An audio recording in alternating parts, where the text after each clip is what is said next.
we're establishing the industry of decarbonized flight, not setting up the industry of SAF.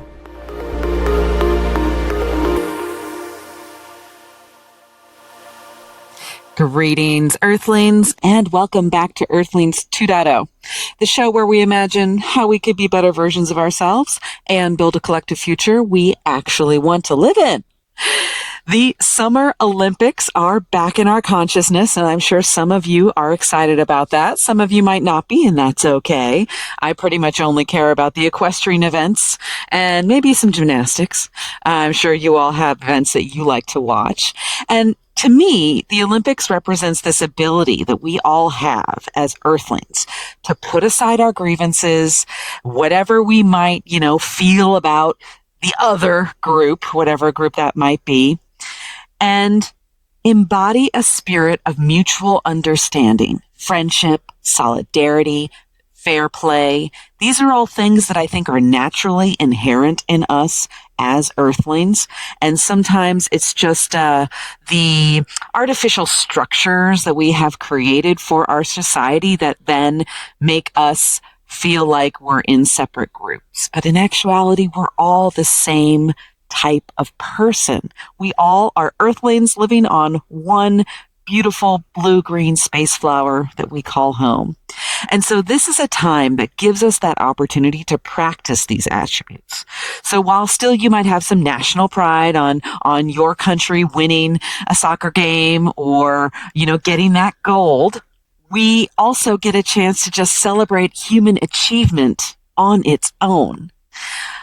Of course, it would be wonderful if every Earthling was able to maintain this level of mutual respect and solidarity and fair play even after the festivities are over, rather than going right back to this us versus them. But that is a topic for another show.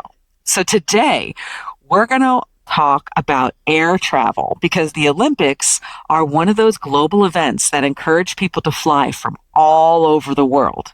They can't get to Paris usually, or Europe without, flying or taking a boat of some kind, right?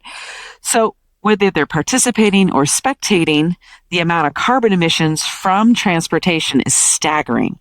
In fact, 25% of the carbon emissions associated with the world's biggest sporting event will be generated by spectator travel. Something to think about. And some people, in Paris are saying that only locals should be able to attend. I mean, I get that, but also it's a global event and people from all over the world want to attend in person. Personally, I think asking Earthlings to make personal sacrifices for anything doesn't work, okay? We have a hard enough time doing something for our own good, even if it's going to pay off in the future, like retirement, saving for retirement. Very hard to do when present self wants to spend that money on something else.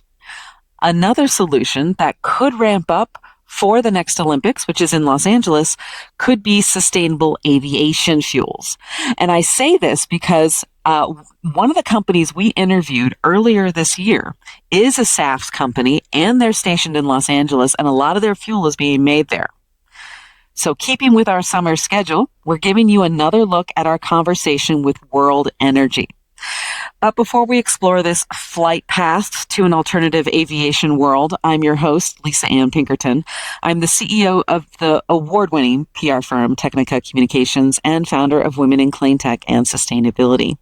I'm also a former award-winning environmental science reporter for NPR and PBS.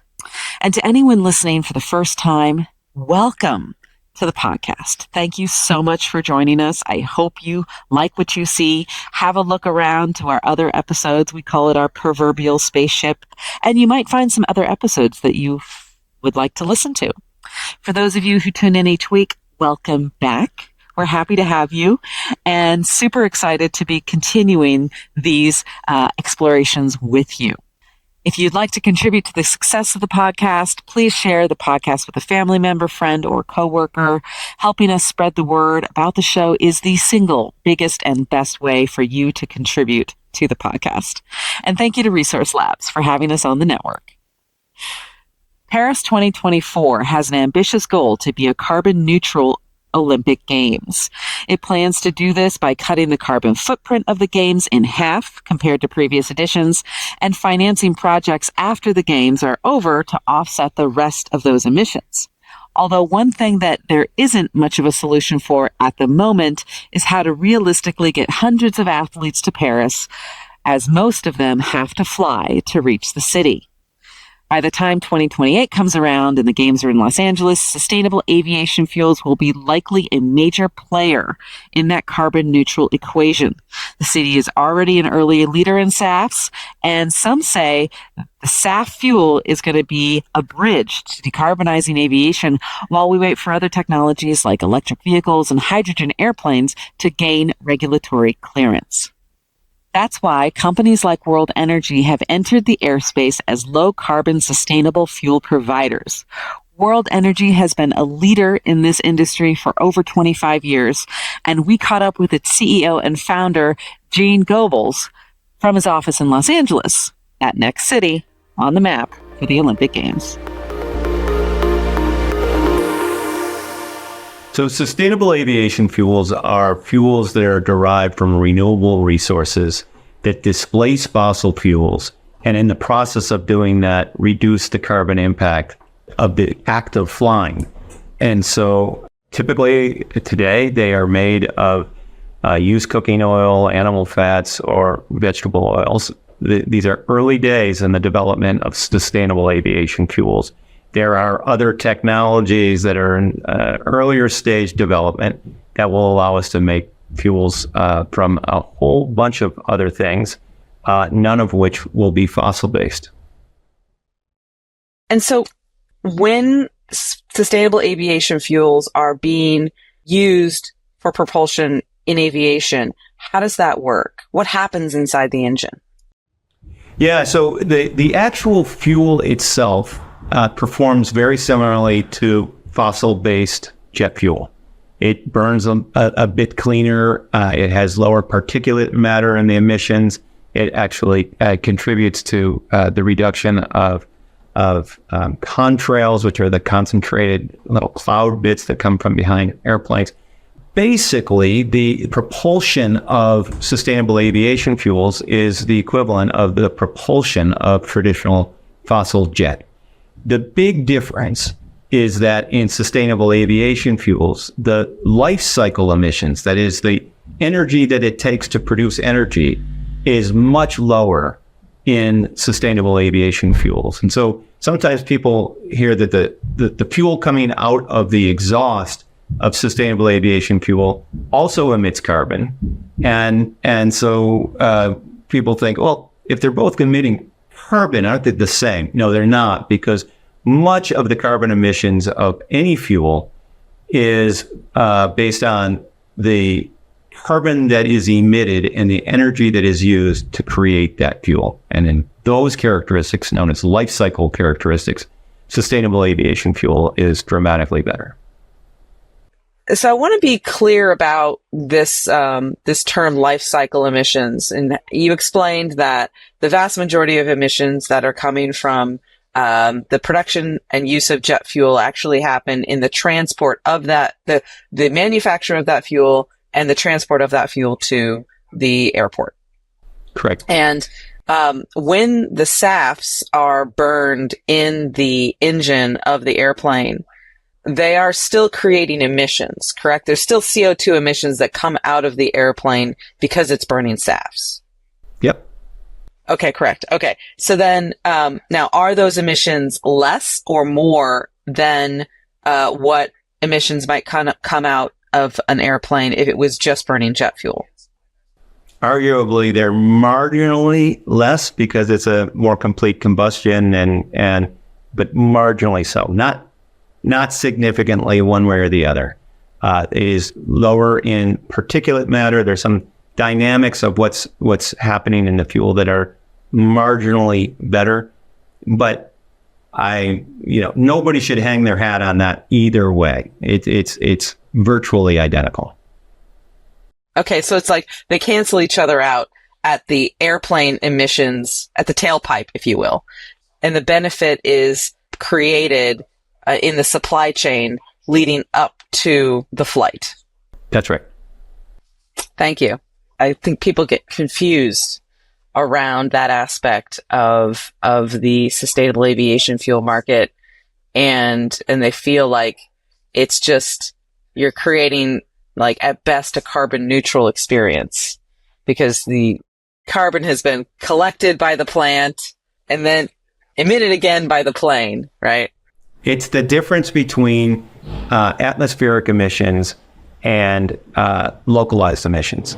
When we're talking about the different types of materials that are used to create sustainable aviation fuel, are we essentially talking about, like, this is a biofuel essentially for aviation? Is that a way people can think about it, or is it different?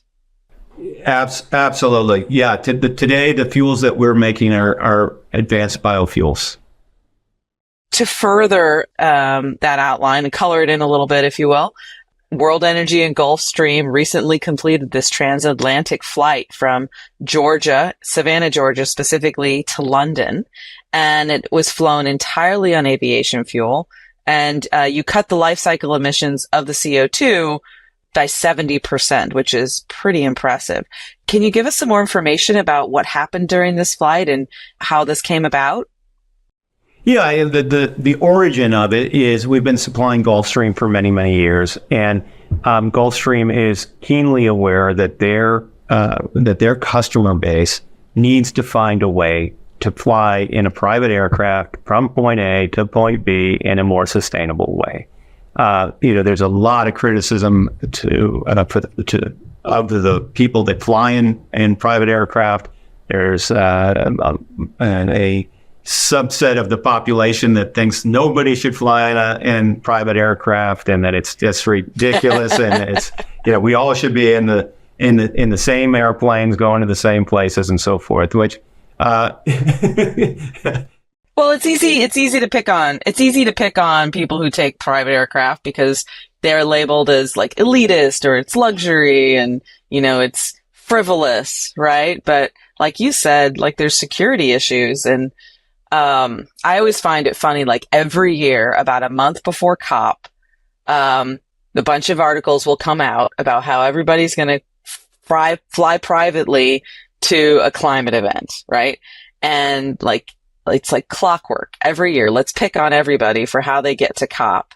And,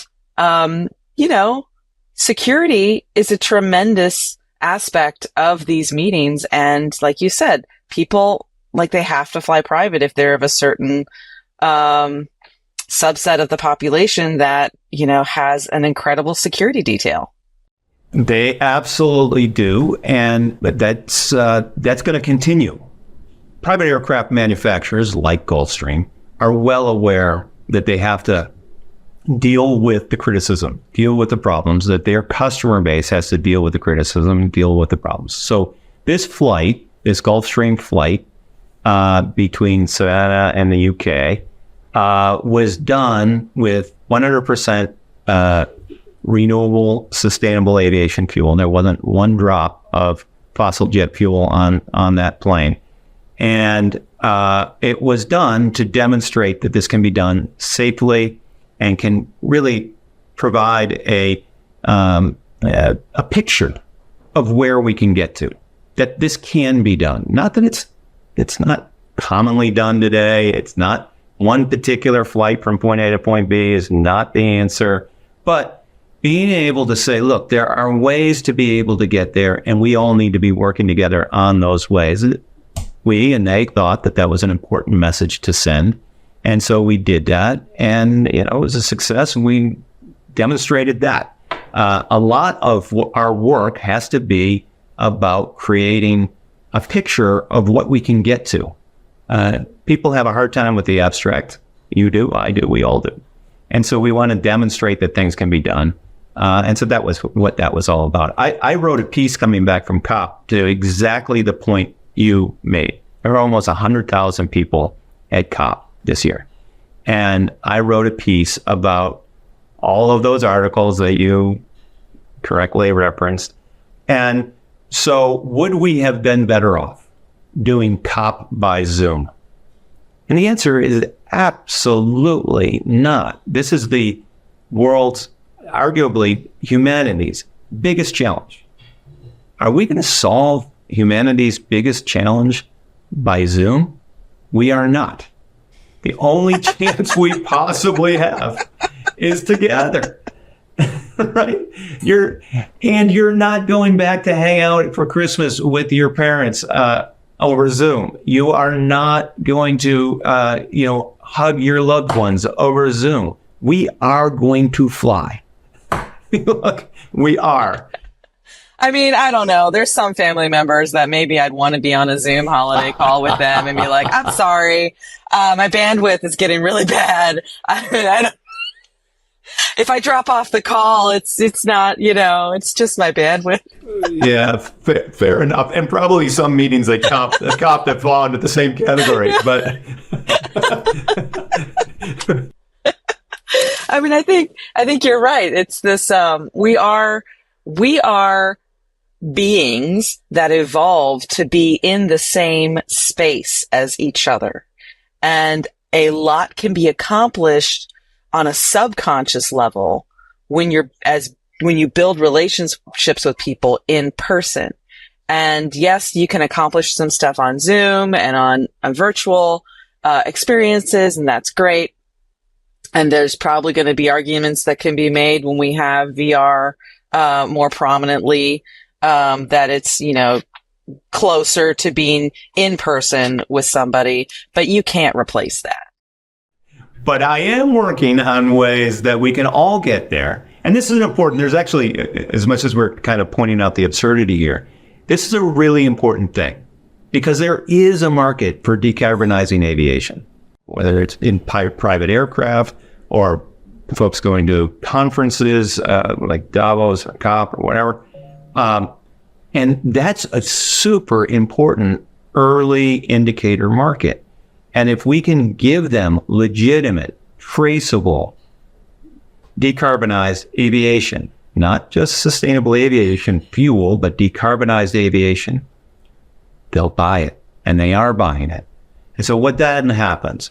That early demand gets to, so now there's some supply because we're filling that early demand. And, so now we can have more demand and more supply and more demand. And that's how this service of decarbonizing flight ultimately gets off the ground.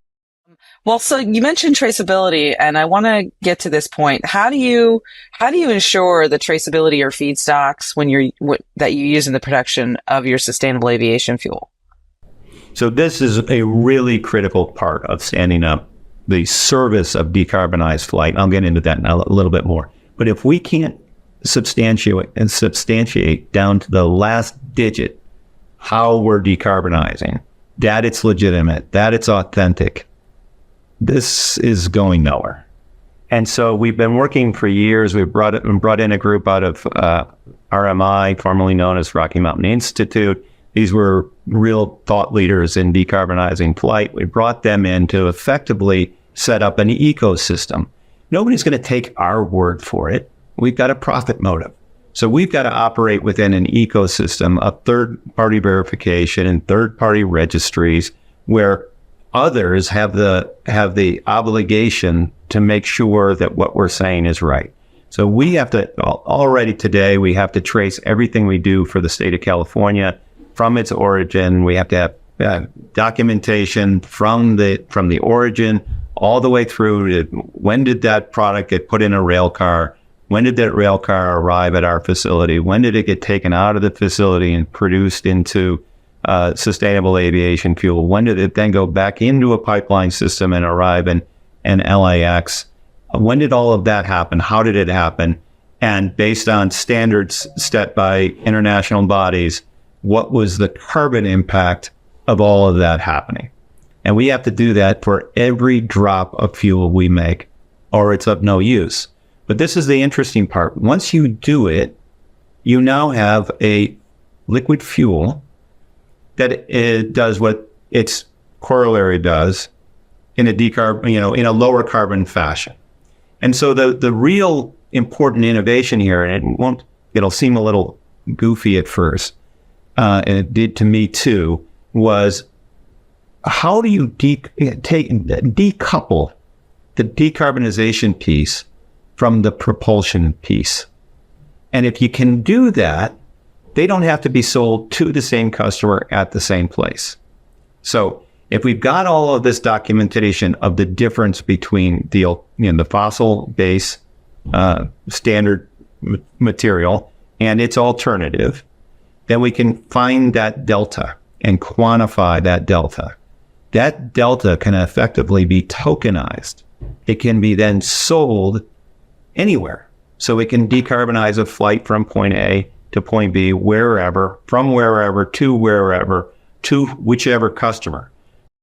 What you all are doing with tracing and tracking the carbon emissions, and as you said, decoupling, that's different, and that's going to be a new concept for a lot of people. So let's slow it down and step by step through this. Okay. So let's first describe the difference between an offset and an inset.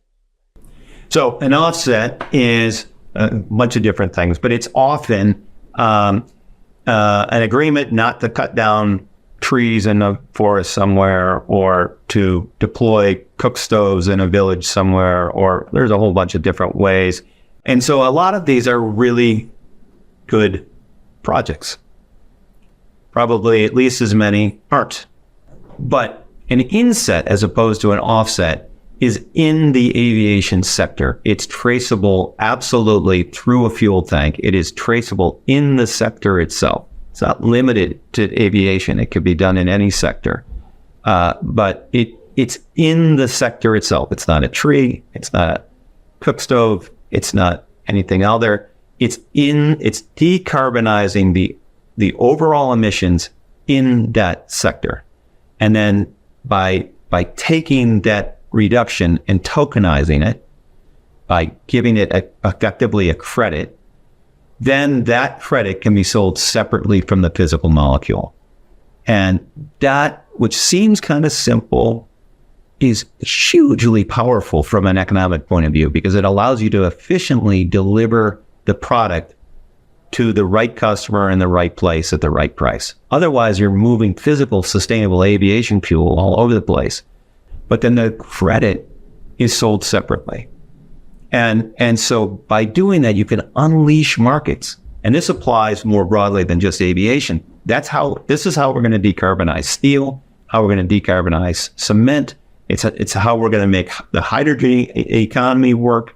It's really, really potent, because we're not wasting carbon or money moving things around in the name of improvement. We're doing improvement as efficiently and as authentically as possible. We're not doing things for press releases. We're not doing things to make things look good. We are doing things to actually make authentic progress.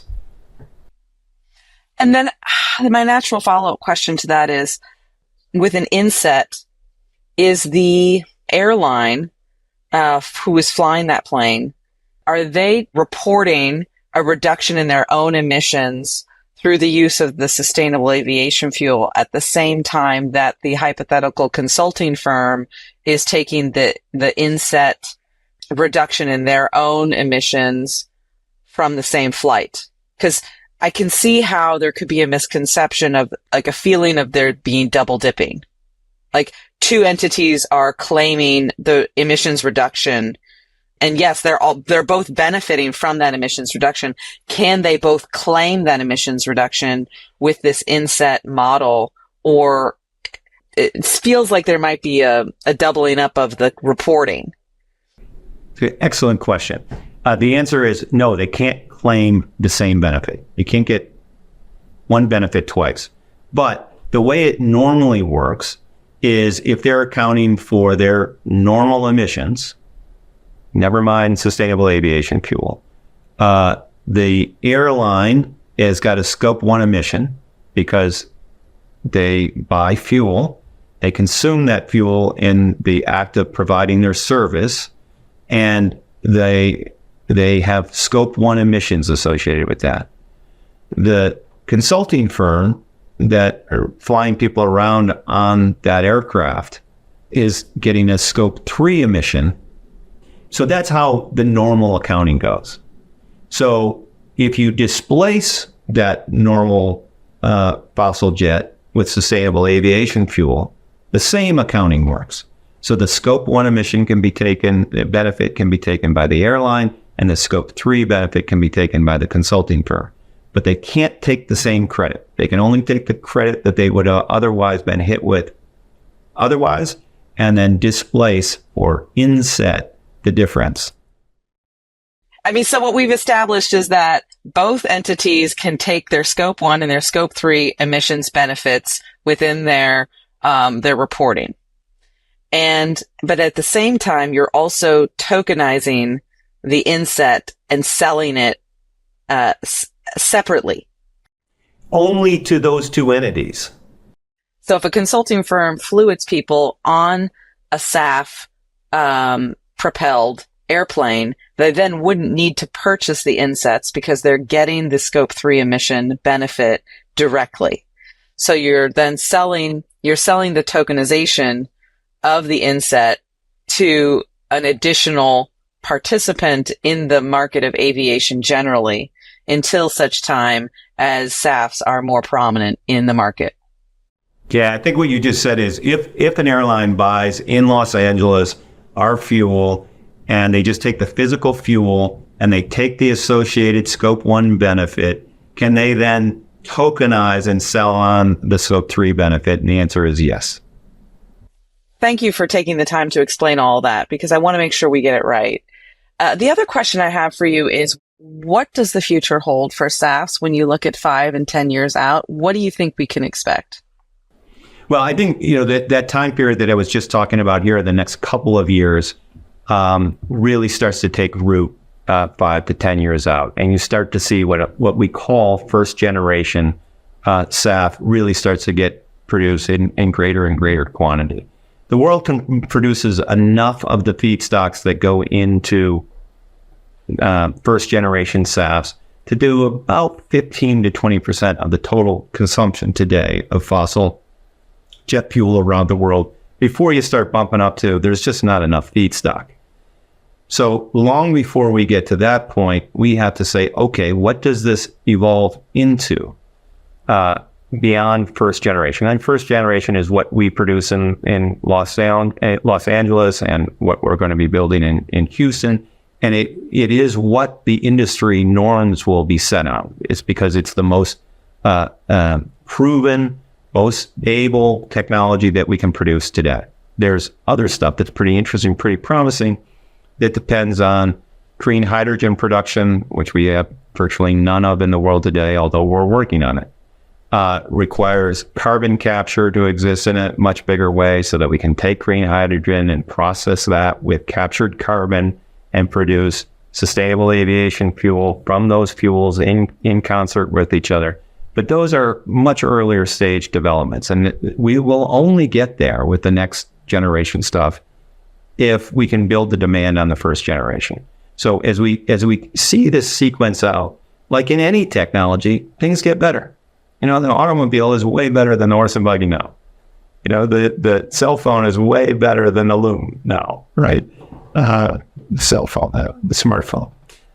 So in all technology, you have to start somewhere, and it has to evolve, and it has to keep going. So, in 5 years, we will have established the norms of the industry. In 10 years, we will have seen a significant supply response to the rapidly increasing demand from all kinds of sectors. If your consultant shows up 10 years from now from big name consulting firm X, and they have not decarbonized their flight, you're going to wonder what the heck they're doing. Like, of course they have. And there will be lots and lots of sectors where that just becomes, of course, that's what you do. And if you don't, it'll only be noticeable for the absence of you doing it, not for you doing it. It will become the norm. It will become the responsible thing to do. If you're going to COP 38, not 28, you're going to decarbonize your flight to COP 38. Of course you are. There's no question. So 10 years out, there's just a lot more that's just built into the economy. If you can, you do. Are you going to make every family flying to Disney do it? No. But if you're in sectors where you can decarbonize your flight, that's the only responsible thing to do. And that's what triggers the whole, gets the whole chicken and egg thing going of innovation.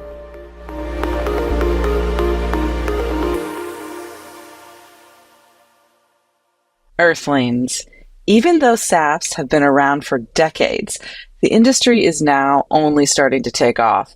And it's exciting to see these 100% SAF flights from World Energy and others be successful.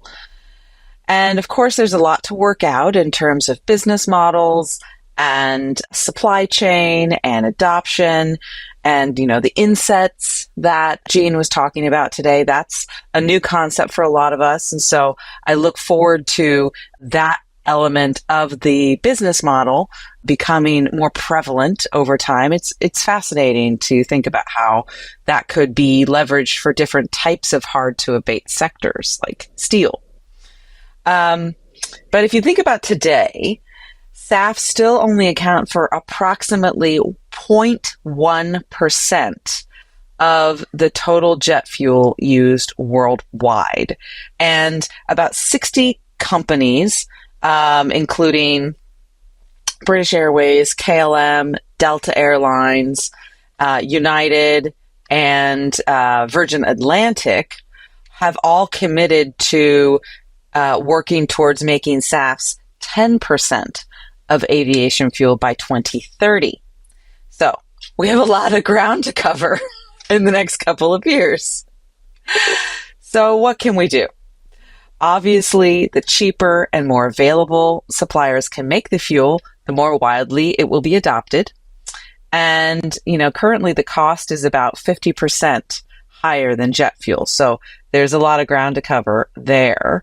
And I think what we as citizens can do is ask our representatives to subsidize the cost of SAFs to help get this industry to the economies of scale it needs. And, right now, currently, the US and Europe are providing some level of support for the industry, but obviously, at a 50% price difference, more is needed. And I think we could fly those airlines that I listed above. Obviously, I'm not endorsing them, but if you want to support companies that are moving in the right direction, you can vote with your dollars. And, with our representatives, we can let them know we've got their back if they want to support these subsidies and come up with more. Or how about we just reduce some of the fossil fuel subsidies that are out there? That's an idea. Our Restoring Faith in Humanity segment takes us to Japan, where former Twitter user with the handle Calm Kamada posted a story about his dad's friend who was traveling back to his hometown with his wife's ashes. So this man boarded the airplane and put his wife's ashes in the overhead bin and sat down, like you normally would on a flight with any type of baggage that you have.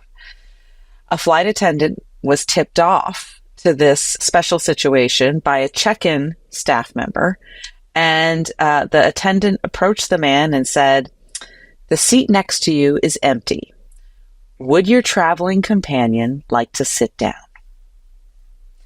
The flight attendant then took the bag out of the bin for him, put it on the seat beside him, connected the seatbelt, and brought refreshments for both passengers during the flight. The man told a newspaper, "We were able to have a final trip together, just the two of us." The fact that the person at the check-in was able to relay this message to the flight attendants, and then this special seating arrangement was made, reminds us that when we communicate, work together, and then share those results with others, these special, memorable moments can have ripple effects and touch thousands of lives on this beautiful blue-green space flower we call home.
Greetings, Earthlings,